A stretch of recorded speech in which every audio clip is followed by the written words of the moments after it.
Assalamualaikum warahmatullahi wabarakatuh. Alhamdulillah pada sore hari ini kita akan membahas tentang journal reading ya. Oke, yang pertama oleh Pak Ik ya, monggo. Baik, Assalamualaikum warahmatullahi wabarakatuh. Terima kasih untuk Dr. Soleh sudah menyempatkan waktunya. Mau izin untuk presentasikan untuk jurnal reading saya, Safety and Efficacy of Magnesium Sulfate in the Management of Tetanus Systematic Review. Untuk tikonya ada pasien dengan dysautonomia akibat tetanus. Intervensinya penggunaan magnesium sulfat.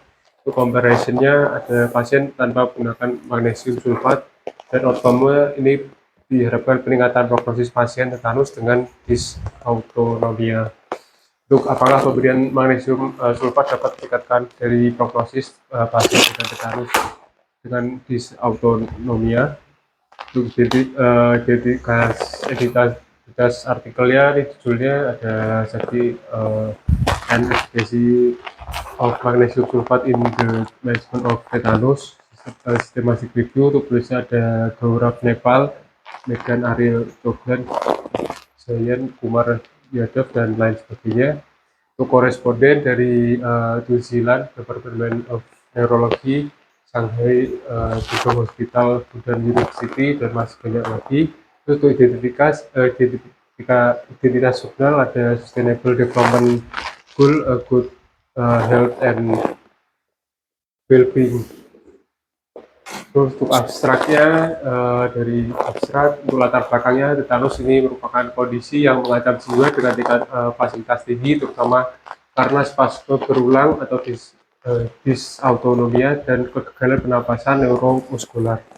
Untuk pengobatan spasme ini menggunakan ada benzodiazepin yang berisiko menyebabkan gagal nafas yang membutuhkan ventilasi mekanik yang mahal dan sulit diakses, terutama di fasilitas kesehatan perkotaan dan pedesaan di LINCS atau negara penghasilan rendah dan menengah. Untuk latar belakangnya itu juga ada magnesium sulfat MG atau MgSO4. Ini obat yang murah, tersedia luas, dan juga bisa digunakan untuk eklamsia. Obat ini berpotensi mengendalikan spasme otot dan dysautonomia. Tujuannya ini adalah untuk menilai keamanan dan kemanjuran MgSO4 dalam pengobatan tetanus melalui tinjauan sistematis. Metodologi penelitiannya tinjauan sistematis terhadap studi membahas kemajuran dan atau keamanan infus MgSO4 untuk tetanus, dan diterbitkan sebelum 15 April 2021 untuk pedoman di Prisma.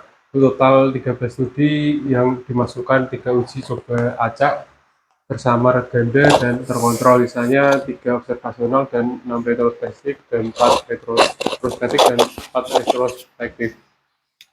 Untuk hasilnya ini ditemukan efektif dalam mengurangi spasme ketika digunakan bersama dengan diazepam. Untuk kombinasi ini menghasilkan kontrol dysautonomia dengan lebih baik dan mengurangi kebutuhan ventilasi mekanik. Untuk lama rawat inap lebih pendek, 3-7 hari, lebih pendek, dan juga insiden toksitas magnesiumnya sangat rendah. Untuk latar belakang dari tetanus, itu merupakan penyakit neuromuskular yang diakibatkan oleh bakteri Clostridium tetani. Bakteri ini akan membentuk spora, melukai luka yang akan berkembang melepaskan toksin atau tetanoplasmid dan tetanolisir. Untuk sporanya yang awalnya berkembang secara anaerob, terus melepaskan toksin tetanoplasmid dan menuju saraf, dan juga memblocking neurotransmitter inhibitor dan yang menyebabkan spasme pada otot. Latar belakangnya dari gejala tetanus ini adanya disfungsi otonom seperti trismus, opistotonus, gangguan pernapasan, dan juga risus sardonicus. Untuk pengobatan standarnya, tindakan awal perawatan tetanus cukup penting, dan mulai dari debridemen luka, pemberian antibiotik, isolasi ruang yang tenang dan gelap, netralisasi toksin, dan imunisasi. Yang terakhir ada kontrol kejang atau dysautonomia. Untuk kontrol kejang, untuk obat utama mengatasi kejang tetanus yang diazepam dosis tinggi, namun memiliki resiko gangguan pernapasan sehingga perlu pendampingan penggunaan ventilator dalam pemakaiannya. Untuk penggunaan magnesium sulfat dipercaya dapat memenuhi kebutuhan akan abortif atau kejang pada tetanus tanpa gangguan penggunaan pernapasan sebelumnya digunakan untuk penanganan preeklampsi sehingga diperlukan tindakan sistematis mengetahui efektif dalam pengobatan tetanus. Untuk tujuannya ini meninjau secara sistematis bukti mengenai keamanan dan efektivitas magnesium sulfat dalam pengobatan tetanus. Untuk penelitian yang dilakukan dengan systematic review sesuai checklist terima ada kriteria inklusi dan juga eksklusi. Yang inklusi pertamanya semua studi membahas efikasi atau keamanan magnesium sulfat pada pasien tetanus. Untuk semua studi yang dapat diakses dan diterbitkan sekitar tanggal 15 April 2021 dan kriteria eksklusinya studi dengan informasi yang tidak memadai studi in vitro pada hewan, laporan kasus atau seri kasus dengan kurang dari 5 kasus, artikel review, meta-analisis, dan editorial. Untuk pencarian artikel ini dilakukan menggunakan PubMed, Google Scholar, dan Embase. Dan juga akan bisa digunakan kombinasi dari magnesium sulfat atau MgSO4 atau magnesium dan tetanus. Dan untuk pencarian tambahan dilakukan kepada green literatur dengan menghubungi ahli bidangnya untuk hasil pencarian kemudian diolah menggunakan Mendeley untuk menghapus duplikat. Untuk seleksi dan ekstraktif data dilakukan oleh dua peneliti secara independen dengan bantuan CPAS Microsoft Excel 2013. Untuk perbedaan pendapat diselesaikan secara diskusi dengan peneliti ketiga. Untuk kualitas studi dinilai dari dua peneliti, studi observasional dinilai dengan skala Newcastle atau Ottawa Scale, dan studi RCT dinilai dengan Cochrane Handbook for Systematic Review of Intervention. Untuk outcome measures tujuan utamanya menilai efikasi kemanjuran dan keamanan magnesium dalam mengobati tetanus. Untuk efikasi ini kemampuan kontrol kejang, disfungsi otonom, ketidakstabilan kardiovaskuler, dan durasi rawat inap di rumah sakit atau ICU, dan angka kematian. Untuk keamanannya adanya komplikasi dan toksitas keracunan dari magnesium. Untuk di flowchartnya yang pertama ini record identifikasinya sebanyak database searchingnya 216 yang terus kita screening dari record duplicate itu remover jadi 143. Terus record mover terus nanti kita saring lagi kurang dari 22 menjadi 21, dan dimana ini 21 itu full text artikel. Terus studi yang 13 ini akan menjadi studi include in kualifikasi dari sintetis. Terus untuk studi include nya ini kualifikasi sintesis, meta-analisisnya ini ada 6. Ini untuk data-data dari karakteristik dari studi include systematic review. Ditemukan dari 216 artikel terkait penggunaan magnesium sulfat pada tetanus dan didapatkan 13 studi kriteria terdiri atas 3 RCT dan 10 studi observasional. Untuk karakteristiknya didapatkan RCT datanya membandingkan magnesium sulfat 4 dan dengan diazepam 4 dan 10 artikel observasional. Rata-rata studinya menggunakan dosis 4-5 gram 4 magnesium sulfat loading, dos diikuti 2-3 gram per jam hingga spasme membaik. Rata-rata sampel pada studi mengalami tetanus skala Albert Grade 3 atau 4. Untuk seluruh studi mengevaluasi keamanan efikasi magnesium sulfat meliputi kontrol spasme, disautonomia, kebutuhan ventilator, durasi rawat inap, tingkat dan efek samping dari magnesium sulfat. Untuk menurut Cole et al. Dan juga Osalusi et al. Mengatakan bahwa terapi magnesium baik Tunggal ataupun kombinasi dengan diazepam dapat mengendalikan kejang lebih cepat dibandingkan diazepam saja. Terus untuk menurut Pocarel et al. Mengatakan bahwa magnesium dosis tinggi memerlukan dosis diazepam yang jauh lebih rendah 106 mg per hari dibanding kelompok magnesium dosis rendah diazepam 292 mg per hari. Untuk Artigel et al. Mengatakan bahwa magnesium sebagai terapi tunggal efektif dalam mengendalikan kejang dengan laporan keberhasilan 38 dari 40 pasien.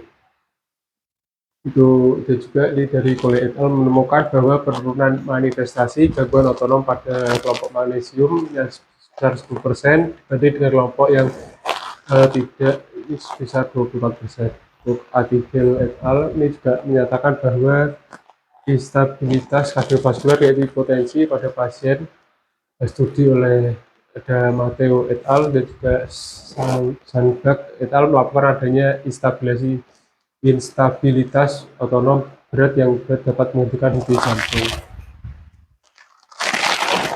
Juga ada ini menunjukkan mayoritas penerima magnesium tidak memerlukan ventilator dibanding penerima diazepam saja.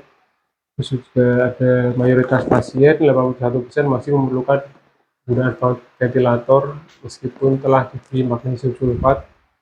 Dan menurut Tawis et al. Ini tidak menemukan adanya perbedaan signifikan antara kebutuhan ventilator pasien dengan magnesium 75% maupun tanpa magnesium 40%. Durasi rawat inapnya ini menyatakan bahwa durasi rawat inap pada pasien menerima magnesium cenderung lebih singkat. Rata rawat inap pasien tetanus berat adalah 22 hari untuk magnesium plus diazepam, 27 hari untuk diazepam plus 22 hari untuk diazepam saja. Untuk Osalusi et al. Rata rawat inap 17 sampai 23 hari untuk magnesium saja dan 20 sampai 46 hari untuk diazepam saja. Untuk Ali et al. Menyatakan bahwa durasi rawat inap di ICU jauh lebih singkat pada kelompok magnesium 14 sampai 2 hari dibandingkan kelompok diazepam yang 30 sampai 6 hari. Untuk Ali et al. Juga tidak menemukan perbedaan signifikan pada tingkat mortalitas dan juga Borel juga menunjukkan 0 kematian di kelompok magnesium dosis tinggi dibanding 2 kematian kelompok dosis rendah. Cole juga menunjukkan hasil bervariasi tergantung tingkat keparahan tetanus, juga secara angka kematian pada pasien menerima magnesium dalam berbagai studi sangat bervariasi berkisar antara 3,8% hingga 30%. Untuk efek samping magnesium ini menyatakan hanya 118 yang pasien yang menunjukkan tanda-tanda keracunan magnesium. Terus untuk menurut Osalusi menyatakan bahwa toksitas dapat dipantau dengan memeriksa refleks tendon pada bagian lutut. Untuk efek samping dari diazepam, ini efek sampingnya utama diazepam adalah sedasi berlebih dan gagal nafas. Untuk menurut Ali ini menemukan bahwa 8 dari 18 pasien dalam kelompok hanya menerima diazepam mengalami kegagalan nafas. Untuk efektivitas klinis dan mekanisme dari aksi, mekanisme aksi ini bekerja mirip seperti antagonis saluran kalsium, yaitu menghambat saluran kalsium, menurunkan ketersediaan kalsium seperti Ca12 di prasinaps dan akhirnya menghambat pelepasan katekolamin. Ini dapat membantu mengendalikan spasme. Untuk pengendalian spasme, tinjauan menunjukkan bahwa MgSO4 efektif dalam mengurangi dari durasi dan tingkat keparahan spasme pada pasien tetanus, terutama bila kadar plasma dipertahankan 2-4 milimol. Untuk efektivitas MgSO4 ini juga meningkat bila dikombinasikan dengan benzodiazepin, diberikan kontrol spasme yang lebih baik dan mengurangi kebutuhan dosis tinggi dari benzodiazepin. Untuk distonomia dan komplikasinya. FGS4 ini efektif dalam mengendalikan disotomia atau ketidakstabilan otonom pada pasien tetanus, terutama aritmia jantung atau blok jantung yang merupakan prediktor prognosis buruk dan juga membantu menstabilkan. Jadi bisa membantu stabilkan disotom yang bermanifestasi sebagai aritmia dan juga fluktuasi tekanan darah dan denyut jantung. Nanti bisa mempersingkat durasi rawat inap rumah sakit atau ICU rata-rata 3-7 hari dibanding dengan benzodiazepin saja. Untuk dosisnya loading dose 70-80 mg melalui infus selama 5 menit. Untuk maintenance dose infus dengan mempertahankan kadar stabil 2-4 milimol atau 2-2,5 gram per jam. Untuk dosis dapat diterasi berdasarkan tanda klinis, misalnya seperti refleks sentakan, lutut, atau geli jerk, sebagai cara yang aman, mudah, efektif, daya untuk nilai keamanan. Untuk toksitas MgSO4 hipermagnesemia ini ditandai dengan hipokalsemia, sedasi berlebihan, dan depresi pernapasan dari kardiovaskuler. Yang pertama, ini ada tidak semua studi mengkategorikan pasien berdasarkan tingkat keparahan, sehingga efikasi MgSO4 pada pasien grade 3 atau 4 dibandingkan dengan grade 1 atau 2 yang tidak jelas. Untuk kondisi tetanusnya yang langka mengakibatkan studi observasional dengan ukuran sampel kecil yang membatasi penerapan pada praktik klinis nyata. Terus adjacent diperlukan studi kohort terpusat atau pool kohort dan uji coba mengevaluasi efikasi dan keamanan MgSO4 intravena pada pasien tetanus dengan skala yang lebih besar. Terus kesimpulannya, ini tetanus adalah kondisi yang jarang tapi mengancam jiwa. Untuk tinjauan kami mengungkapkan bahwa tidak ada manfaat terhadap mortalitas penurunan angka kematian yang terkait dengan penggunaan magnesium sulfat atau MgSO4. Namun jika diberikan dalam kondisi dengan diazepam magnesium sulfat dapat efektif dalam mengurangi kejang otot, terus menghasilkan kontrol disautonomia dari gangguan secara otonom yang lebih baik, terus mengurangi kebutuhan akan ventilasi mekanik, terus juga memperpendek masa rawat inap di rumah sakit. Magnesium sulfat itu tergolong murah dan bisa didapatkan dosis dengan mudah dititrasi atau disesuaikan, dapat dipantau untuk setiap efek samping yang merugikan. Ini untuk presentasi dari saya mungkin itu saja. Baik, mungkin sebelum kita bahas lebih lanjut terkait mengenai jurnalnya ini kan jurnal terkait mengenai tetanus ya. Sudah dibaca belum tetanus itu untuk patofisiologinya seperti apa? Baik. Patofisiologi dari tetanus yang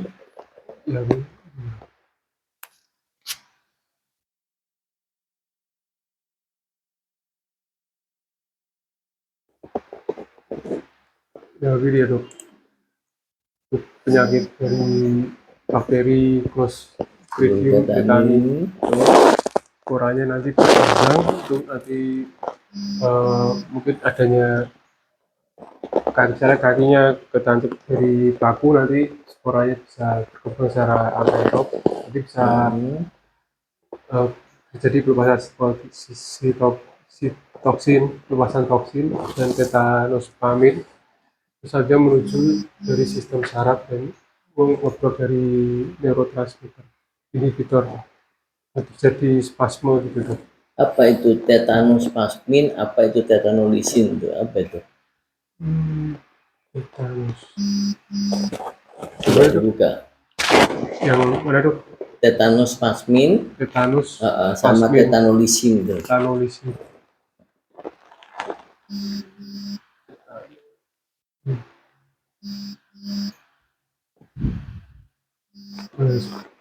Ya belum ada. Berarti dicari ya. Iya. Penting itu. Tetanus plasmin, tetanolisin, ya kan? Coba ulangi yang tadi itu coba. Baik. Nah, yang tadi. Nah ini, tetanus plasmin, tetanolisin, terus menuju ke sistem saraf.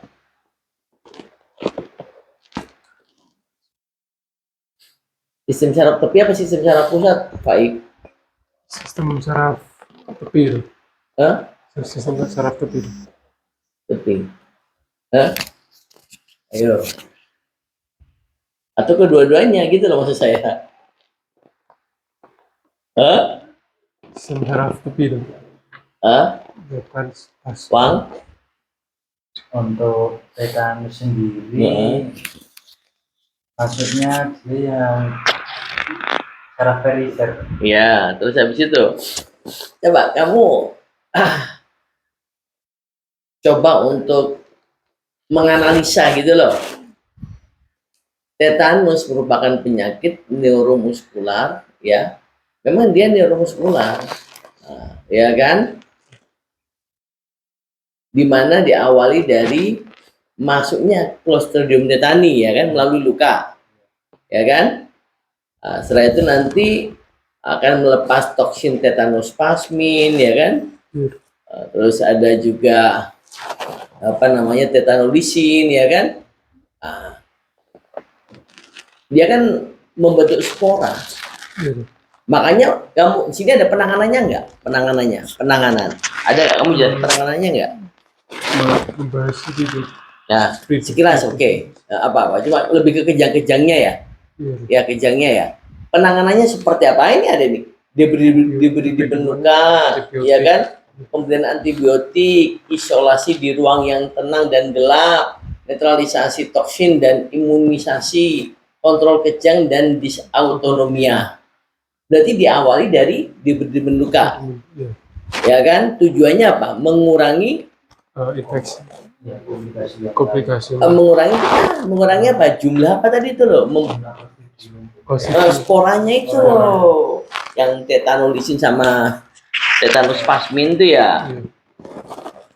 Nah, berarti kalau misalnya ini kan kita bicara ya, kenapa bisa parah? Karena penanganannya lambat, ya kan? Kan diawali dari yang tadi tuh, ya luka itu dulu, ya kan? Karena lambat akhirnya spora itu berkembang, ya kan? Terus nanti dia akan masuk ke sistem saraf pertama, sistem saraf tepi dulu kan, ya kan? Lama-lama juga saraf pusat. Iya. Gimana? Hah? Setuju apa sepakat? Iyalah.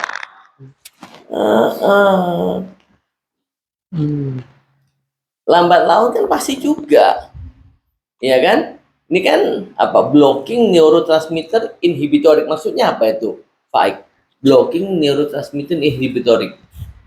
Mungkin maksud ini ngeblok dari menuju sistem saraf, terus ngeblok melakukan bakterinya melakukan itu dok, infeksi pada bagian saraf yang mengakibatkan dari spasmenya dok.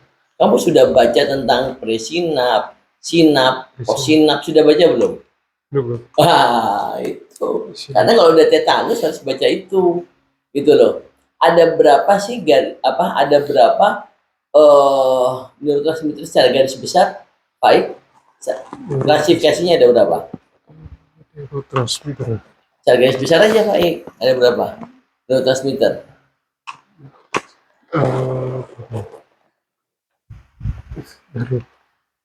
Pasien ini coba kamu slide sebelumnya.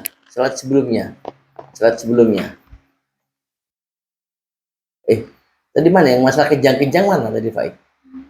Setelahnya ya mungkin ya, yang kejang-kejang, Faik. Mana yang kejang tadi, Faik? Nggak kejang. Apa sebelumnya tadi Pak Ik ya? Yang masalah kejang Pak Ik ya? Masalah terjadi. Yang kejang tadi tuh. Ini ada tadi kok. Terus datang terus tadi ada tadi tuh. Tampilan Pak Ik. Terus Pak Ik. Terus Pak Ik. Ini coba ini. Ini ya itu tadi kontrol kejang itu tadi. Setelahnya tadi. Ini kontrol kejang dan disautonomia. Ya, kejang sendiri itu terjadi karena apa kira-kira? Ini kan kontrol kejang dan disautonomia. Kejang sendiri terjadi karena apa? Adanya tadi infeksi bakteri tuh di sistem sarafnya. Betul. Karena tadi tuh yang saya bilang, kamu harus memahami tentang presinap, sinap, posinap, ya kan? Neurotransmitter secara garis besar ada berapa, Pak? Secara garis besar aja. Ada 3. Apa aja coba? Neurotransmitter inhibitor. Iya betul. Moderator.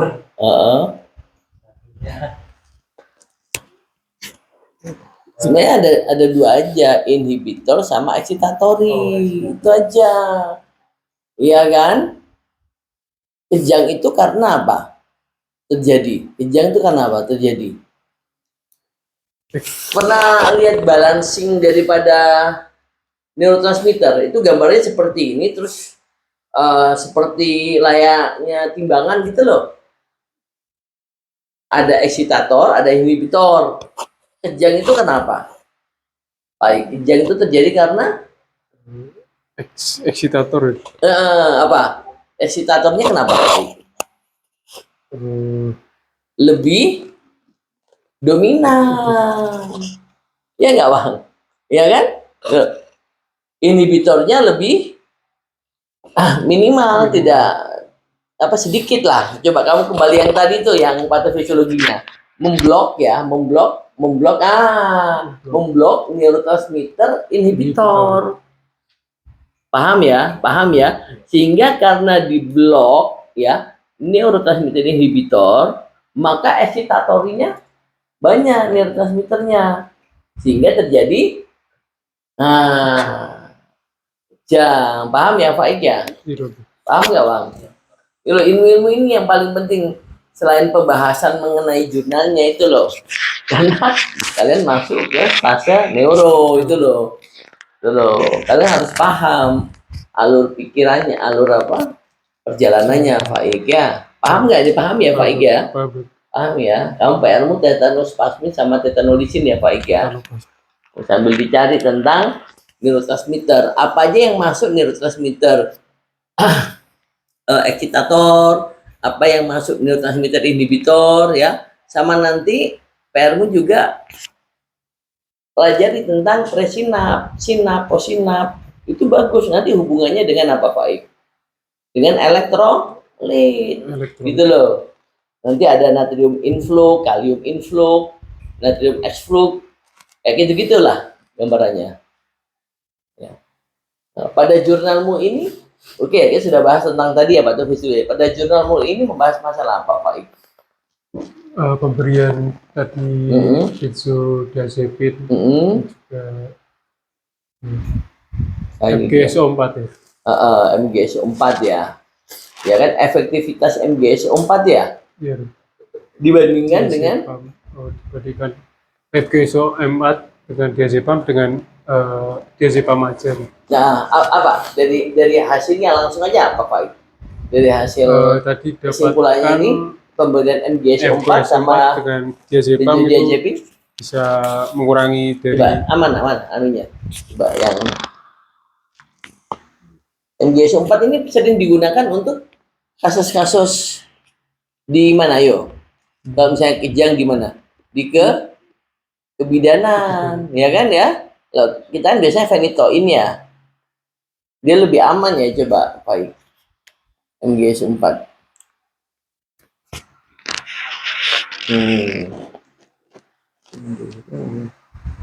Terus dalam mengurangi spasme, hasil kontrol disautonom, mengurangi kebutuhan akan ventilasi mekanik, memperpendek masa rawat inap. Berarti bagus ya Pak Iki ya? Kemudian MGS 4 ya? Iya. Dan diazepam itu. Dikombinasi ya? Kombinasi. Dengan Diazepam. diazepam ya? Iya. Diazepam ya? MGS 4. Itu nanti hubungannya dengan ini loh. Apa? Elektrolit itu di presinapnya itu Faik. Nanti kamu baca coba ya tentang MGS 4. Terus apa lagi Faik kesimpulannya tentang MGS 4 ini Faik? Jadi sih Juga di apa? Tadi dosisnya berapa Faik? Ada dosisnya. Dosis pertamanya 5 mili ya. Ini 70-80 ya selama 5 menit. Terus maintenance-nya ini bagus ini. Sampai 4. Ingatan.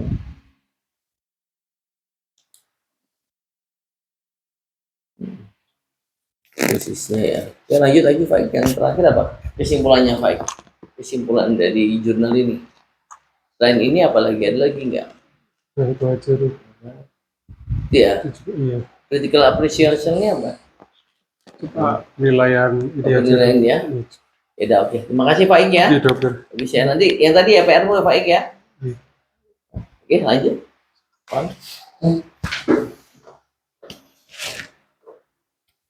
Berarti penanganannya itu diawali dari pembersihan luka.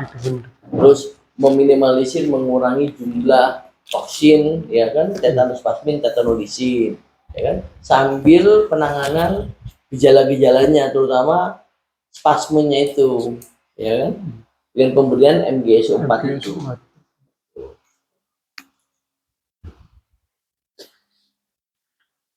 Ya.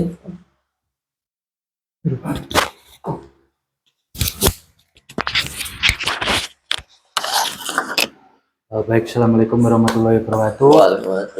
Baik, di sini saya akan menjelaskan sedikit, mempresentasikan sedikit tentang jurnal reading saya yang berjudul Herpes Zoster Infection di pasien inflammatory bowel disease.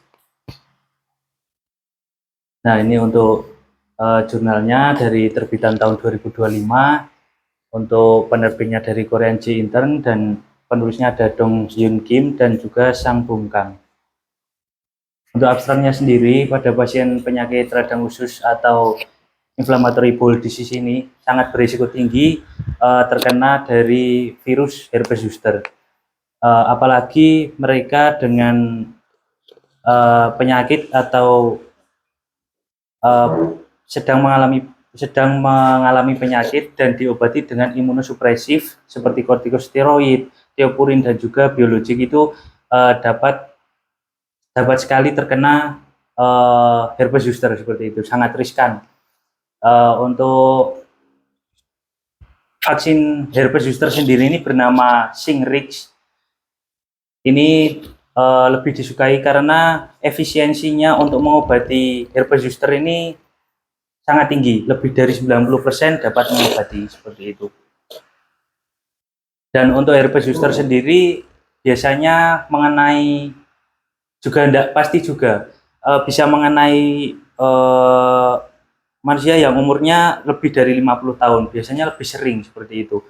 Untuk yang anak-anak muda gitu masih jarang, tapi juga pernah bisa terkena. Saya pun juga pernah terkena seperti itu.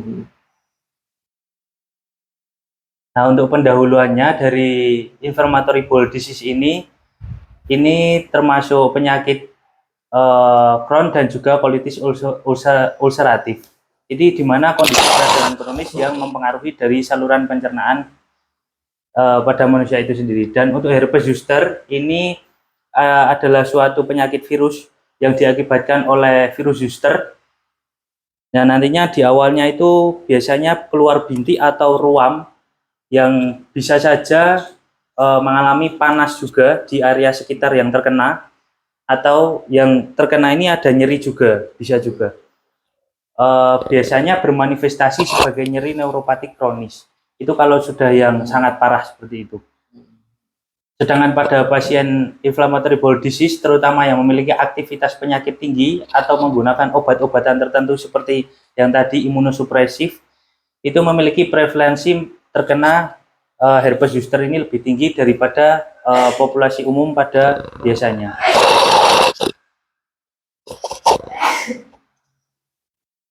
Untuk tinjauan dari pendahuluan ini, tinjauan ini mengkaji epidemiologi dari herpes zoster pada pasien dengan inflammatory bowel disease, faktor risiko terkait, dan peran vaksinasi dalam mengurangi risiko herpes zoster.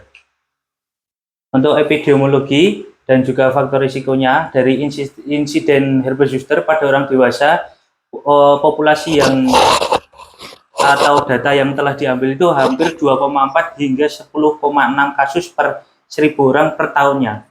Jadi sangat banyak sekali karena mohon maaf, banyak lingkungan yang masih kumuh seperti itu hingga faktor risikonya masih banyak terkena herpes zoster maupun herpes simplex seperti itu.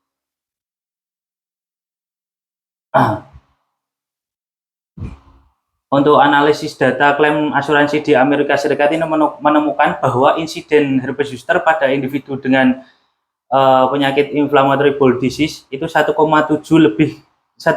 kali lebih tinggi daripada mereka yang tidak memiliki inflammatory bowel disease tersebut.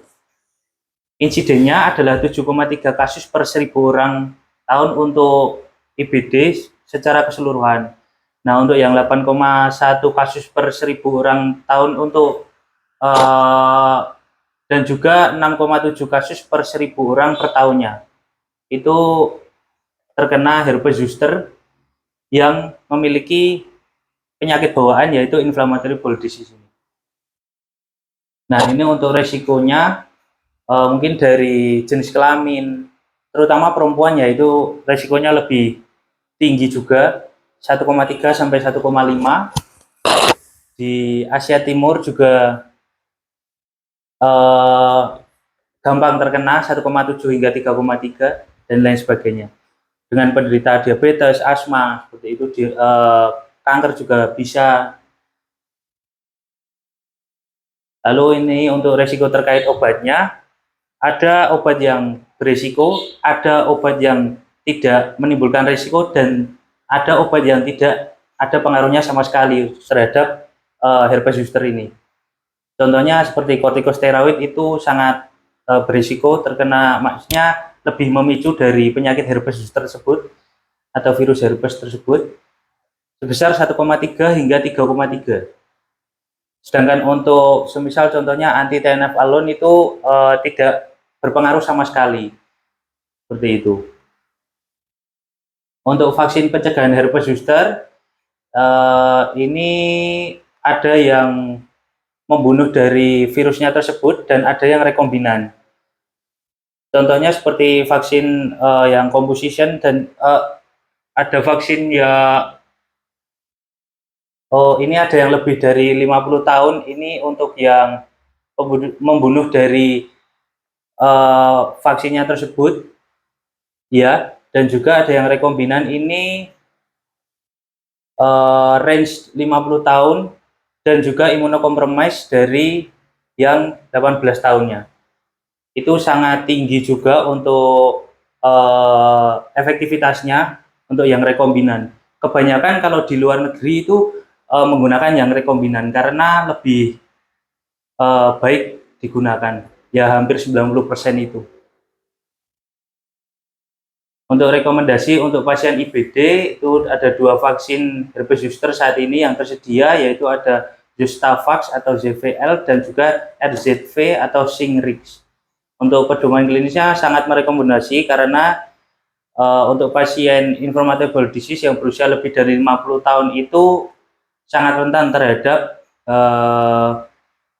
virus herpes zoster ini. Setelah itu di antara kedua vaksin tersebut, Shingrix ini yang lebih disukai karena efikasinya lebih baik, intinya seperti itu.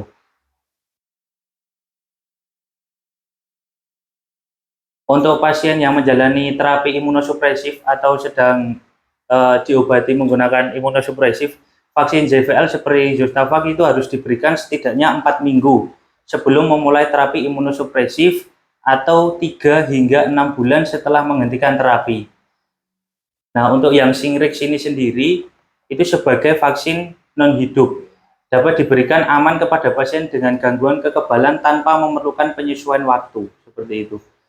Jadi untuk kompleksnya lebih kompleks yang Zostavax, tapi untuk lebih efektifnya untuk menyembuhkan herpes zoster ini menggunakan yang Shingrix atau RZV ini.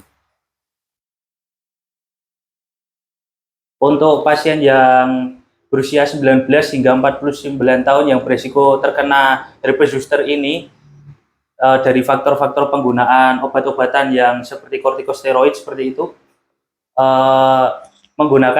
lebih baik menggunakan Shingrix daripada penggunaan vaksin yang Zostavax seperti itu. Untuk kesimpulannya, dari tinjauan komprehensif ini menyoroti bahwa vaksinasi herpes zoster merupakan tindakan pencegahan krusial bagi pasien inflammatory bowel disease, terutama mereka yang menerima terapi imunosupresif. Dan RZV ini lebih disukai karena efikasinya lebih tinggi dan profil keamanannya yang baik daripada individu dengan gangguan kekebalan tubuh. Vaksinasi yang direkomendasikan untuk IBD ini untuk usia lebih dari 50 tahun, serta untuk pasien yang lebih muda juga 19-49 tahun. Untuk vaksinasi dini sangat penting mengingat peningkatan resiko herpes zoster pada pasien inflammatory bowel disease, terutama mereka yang menjalani terapi imunosupresif. Terima kasih, mungkin itu kurang lebihnya, mohon. Baik, kemarin sudah dibahas tentang herpes ya, herpes zoster. Herpes sendiri itu penyebabnya kan virus ya. Bagaimana sih mekanisme patofisiologi herpes zoster itu, Wang? Jadi untuk patofisiologinya, virus zoster tersebut nantinya menyerang pada sistem imun tubuh kita terlebih dahulu, yang nantinya akan melemahkan sistem imun dan menyerang pada apa?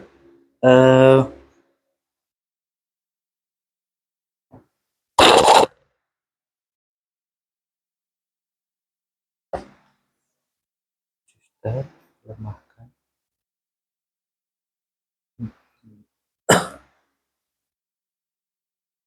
Menyerang pada nanti cari ya. Baik. Ganglion saraf itu dulu. Iya, ganglion saraf. Terus nanti cari ya. Terus kita lebih fokus tentang yang coba ini kan, kalau ini kan di case ini kan tentang IBD ya, inflammatory bowel disease ya.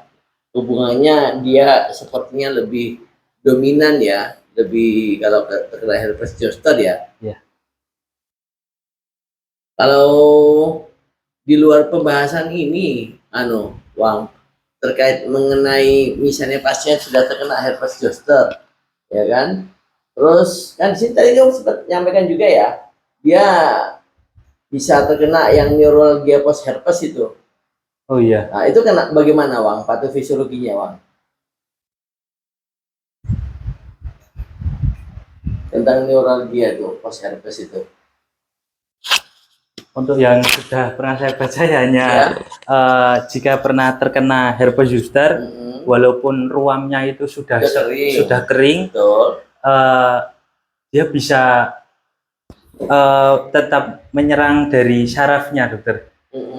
Dan nantinya pasien itu merasakan ada sedikit rasa panas juga dan mengakibatkan rasanya itu bisa kebas. Apa? Bisa kebas seperti itu karena ruam dari bekas herpes zosternya itu. Nah, ini sama seperti yang kemarin itu punyamu tuh, Wang. Hanya saja mekanismenya yang berbeda. Kamu coba pelajari terkait mengenai nyeri itu. Paham ya, nyeri. Kamu udah cari belum, Wang? Baik, yang nyeri itu. Ya, transduksi. Transduksi, transmisi, modulasi sampai dengan persepsi itu hampir sama. gitu loh. Hanya saja nanti kamu cari juga ya, Iya. uang ya. Iya. Usahakan sebelum nanti saya selesai semua tugas-tugasmu itu sudah disertai dengan PR-PR yang sudah saya berikan juga gitu. Baik. Itu sebagai apa? Bahan pembahasan kita bersama. Ya, seperti nanti yang tentang NPH ini, tolong cari nanti uang. Iya. Patofisiologinya, kenapa walaupun sudah kering, ya kan? Nah, yang tadi yang disampaikan oleh Faik itu tentang ganglion, itu kamu cari nanti kenapa dia itu masih tetap. Kan kamu tahu kan prinsip dari virus itu seperti apa coba? Dia itu walaupun kelihatannya sudah sembuh, tetapi sebenarnya dia apa? Belum hilang. Iya, apa sebenarnya apa dia? Apa istilahnya itu? Nah, tidur. Nah, apa bahasa medisnya apa tidur itu? Ada, dorman kan, tidur kan. Di saat uang kondisi kita lagi drop, dia bisa itu loh muncul lagi tuh. Nanti kamu cari ya uangnya, Iya, baik, dokter. yang itu ya. Kesimpulan dari jurnalmu apa nih bang? Kesimpulan dari jurnalmu ini? Lebih ke vaksin dari herpes zoster Ya. dengan pasien yang memiliki IBD tersebut, dokter. Lebih baik yang mana seperti Iya, iya, iya. Lebih baik yang diberikan vaksin. Ya, yang vaksinnya kan ada 2, dokter. Ya, herpes. Apa tadi ada 2 ya? Saya lihat. Kayak gini-gini tadi tuh yang nggak bagus punyanya Pak Ikhwan. Jangan tulisan tapi kayak bagian-bagian gitu. Kalau gini Oke. kita kamu suruh baca kita nanti. Kamu gimana Pak? Kamu baca kan ini? Harusnya kasih. Oke, baik, dokter. Bagian-bagian apa skema atau apa gitu loh. Kayak gini kan kamu sama halnya yang saya baca juga, Bang. Oke. Gimana baik? Bener nggak? Enak gini-ginian aja. Ya kan kamu ingin membandingkan ya itu ya. Iya. 2 vaksin herpes zoster yaitu vaksin Zostavax sama vaksin Shingrix ya. Iya. Mana yang paling uang? Yang Shingrix, dokter. Shingrix ya. Iya. Terus siapa tuh? Vaksin untuk pasien IBD berusia di atas 50 tahun ya. Yang paling bagus Shingrix ya. Iya. Apa anehnya bang? Outcome-nya atau apanya? Kenapa dibilangin bagus? Dijelaskan enggak ya? Berapa sih sampelnya bang? Oh, kalau sampel belum ada, dokter. Ini apa ini? Ini untuk hanya saran saja untuk yang baik untuk pasien IBD dengan terkena belum herpes. dilakukan Belum. ini ya? Apa namanya? Eh, Kayak perlakuan belum? lebih lanjut Belum. Oh, baru rekomendasi Shingrix lebih bagus gitu. Iya. Alasannya ada nggak? Alasannya untuk penelitiannya belum ada, dokter. Oh, belum ada ya? Belum ada. Cuma mengatakan Shingrix lebih bagus saja. Shingrix lebih bagus karena mungkin beberapa populasi sudah dicoba untuk Nah, itu. Shingrix, tapi Oh, belum belum ada dijadikan jurnalnya lebih lanjut kembali. ya. Herpes zoster.